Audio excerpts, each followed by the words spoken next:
having a life scholarship and being able to afford to go to college made me feel inspired to go. When I got a life scholarship, it was such a relief. I knew that I wanted to have an impact. Having a life scholarship through the SC Education Lottery was huge. It gave me the opportunity to make that impact right here at home. The South Carolina Education Lottery. A better you, a better us, a better South Carolina. Visit sceducationlottery.com/betteryou. We interrupt this program to bring you an important Wayfair message. Wayfair's got style tips for every home. This is Nicole Byer, helping you make those rooms flyer. Today's style tip: when it comes to making a statement, treat bold patterns like neutrals. Go wild! Like an untamed animal print area rug under a rustic farmhouse table from Wayfair.com. Ooh, fierce! This has been your Wayfair style tip to keep those interiors superior. Wayfair, every style, every home. Okay, let's get into it. Thursday, June 12th, 1225. Yeah. Something pretty major hit the digital world. Yeah, you probably felt it, right? Maybe an app wasn't working, music cut out, messages just wouldn't send. Exactly. And what looked like just, random glitches everywhere turned out to be this huge cascade. Yeah. And it all started from an outage at, well, one of the absolute pillars of the internet, Google Cloud Platform. That's the core of it. We've got your sources here, articles, notes, reports, and our goal for this deep dive is really to unpack all that. What? To figure out what really went down that day, why it mattered so much, and honestly what it tells us about how interconnected and maybe how fragile the online world we rely on actually is. It's all about those hidden connections, isn't it? Yeah. The stuff running under the hood that powers everything you do online. Absolutely. And when one of those core bits has a problem... I see the ripples everywhere. So let's dive into these sources. Where did it all begin? Well, the epicenter, the main event, according to the sources, was definitely that global outage affecting Google Cloud Platform, GCP. That was the trigger for most of the chaos you might have seen. Yeah, we have a timeline. Yep, pretty clear from the reports. The main issue hit roughly between 18.49 BST and 21.49 BST on June 12th. Okay, so for people in the central U.S., that's like right in the middle of the afternoon, 1.49 p.m., stretching into the early evening, almost 5 p.m. prime time. Exactly. And what's really surprising, based on what Google themselves confirmed in the sources, the actual cause. It wasn't like a cyber attack or a fiber cut. Google said it was an invalid automated quota update to our API management system, which was distributed globally. Oh, okay, hold on. An automated system update messed up? Yeah, causing external API requests to be rejected. Basically a piece of software that automatically manages access limits. Just got it wrong. And that caused all this. It sounds almost mundane, right? But think about it. That API management system is like the gatekeeper for countless digital requests hitting Google services. APIs, those are the building blocks, how a software talks. So the automated gatekeepers accidentally put up a global stop sign for tons of essential digital traffic. You got it. And that immediately slammed Google's own stuff first.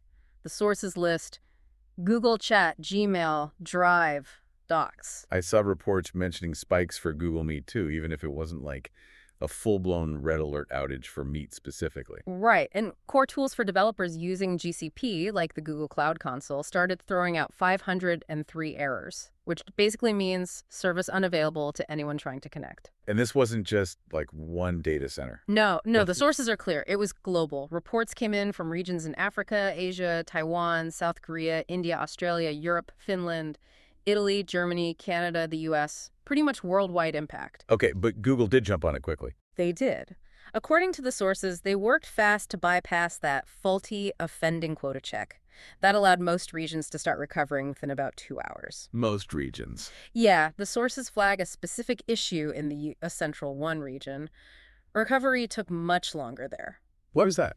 Seems like the system that handles the specific quota rules for that region, the quota policy database, got overloaded when they tried to fix things, like a bottleneck. Ah, okay. So even after the main fix, some things were still shaky for a bit, what Google called moderate residual impact. Exactly. And Google's public response. The sources say they apologized, acknowledged the disruption, and crucially promised a full incident report. Detailing the root cause, the timeline, and importantly, the robust remediation steps to prevent it happening again. Which, is super important for them. They're in this huge competition with AWS and Microsoft Azure. Reliability is everything in the cloud business. Absolutely. Okay, so Google Cloud itself is struggling. Now, talk about the ripple effect. This is where it gets really widespread, right? Oh yeah, this is where you see the cascade. That GCT outage immediately knocked over tons of popular apps and services that are built on Google's infrastructure. And you could literally watch it happen in real time on sites like Down Detector. Exactly. The sources point to these massive spikes in user reports hitting Down Detector for all sorts of services, perfectly lined up with the GCP problems. So who got hit? What did the sources say? Well, a big one was Spotify. Huge global music service. Experienced a major outage. We're talking tens of thousands of user reports. And people quickly figured out it was tied to Google Cloud. Yeah, reports linked it directly. The big question online was just, is Spotify down? Okay, well, Discord, the chat platform, widespread issues there too. Users couldn't upload attachments, embeds weren't working, even things like activities were failing. I saw some reports saying even direct messages were glitching, showing as disabled when they weren't. That's right. And Discord's own status page basically confirmed it was linked to an underlying problem, which everyone understood to mean GCP. Snapchat, too. Snapchat also faced downtime, yeah. User reports and Down Detector definitely showed problems around the same time. Though, interestingly, Snapchat's official status page wasn't detailing a specific ongoing cause when reporters checked. Then there was Replit, the online coding platform. They were pretty direct about it, weren't they? Incredibly direct. Their statement mentioned their upstream cloud providers having a wide-ranging outage, and they pointed the finger squarely at Google Cloud. It affected their main site, their coding environments, AI features, hosting the works. What about Twitch? I saw mentions of that. Yeah, reports on some news sites like Mint indicated Twitch was also caught up in the wider outage. Their own status page mentioned identified web issues, a bit more general, but the timing fit. The sources also mentioned Fubo, the streaming service. And there were those weird spikes for mobile carriers like Verizon and AT&T on Down Detector. Right, but that's an important clarification the sources make.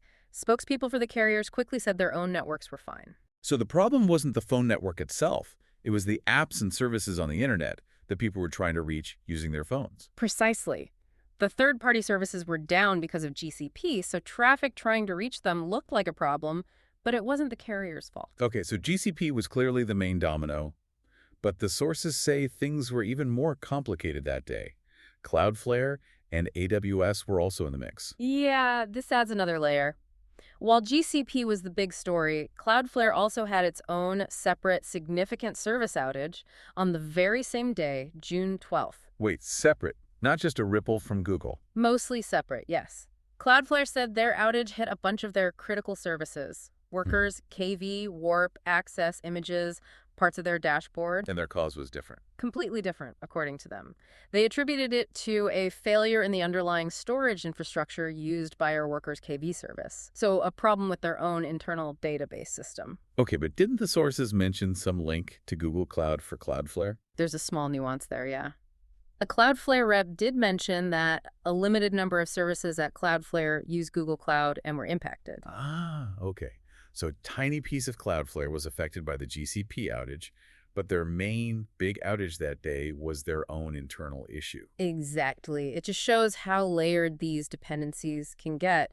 Bad timing, too, having both happen simultaneously. No kidding. And then there was AWS, Amazon Web Services. Down Detector showed spikes for them, too. It did, which, adds to the confusion. But the AWS response, according to the sources, was pretty firm. What did they say? An AWS rep stated flat out they were operating normally, and those user reports on Down Detector were not accurate. And did their official status pages back that up? Yeah, the reports noted that AWS's service health dashboards looked much calmer compared to the chaos on Google Cloud side. So the conclusion from the sources on AWS? Likely just localized issues, maybe problems on the user's end or specific client-side things, not a widespread AWS platform outage like we've sometimes seen in the past. Okay, wow. So let's zoom out. You've got this massive Google Cloud failure causing chaos for countless apps. Yeah. You've got Cloudflare having its own major unrelated failure on the same day. And you've got confusing, probably unrelated reports about AWS.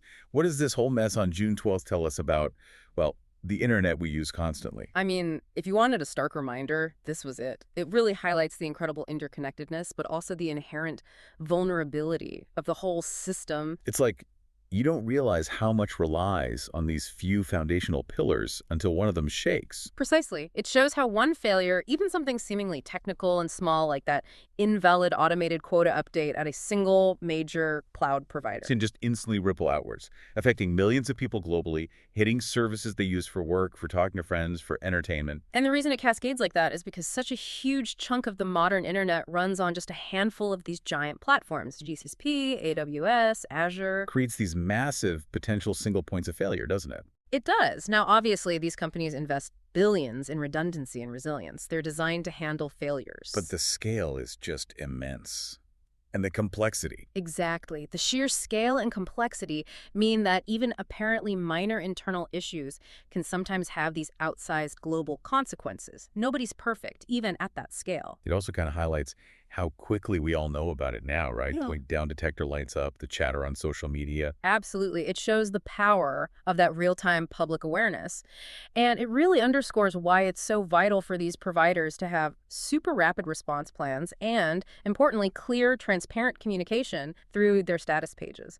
So you're not left wondering if your internet's broken or if, half the web is. Okay, so let's try and wrap up this deep dive, pulling from all these sources you brought. The big event, that global Google Cloud outage on June 12, 2025. Right. Hammered Google's own services, then cascaded out to major third parties like Spotify, Discord, Replit, and others. And then, adding to the chaos, Cloudflare had its own separate major outage the same day from a different internal cause. The whole day was just a really potent, real-world demonstration of how deeply dependent we are on this cloud infrastructure. And maybe how fragile that complex system can sometimes be. Yeah, fragile might be the right word. Despite all the engineering, it's still vulnerable.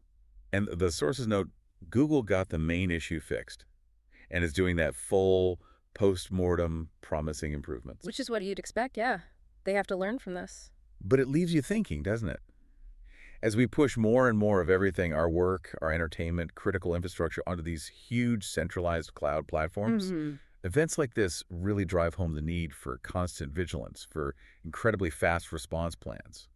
And maybe, as some of the implications in the sources suggest, we need to think more seriously about diversifying how the internet's foundations are built. It's a huge question. What does this really mean for the future design, the future stability of this digital world we all live in now? Definitely something to think about as you click around online today.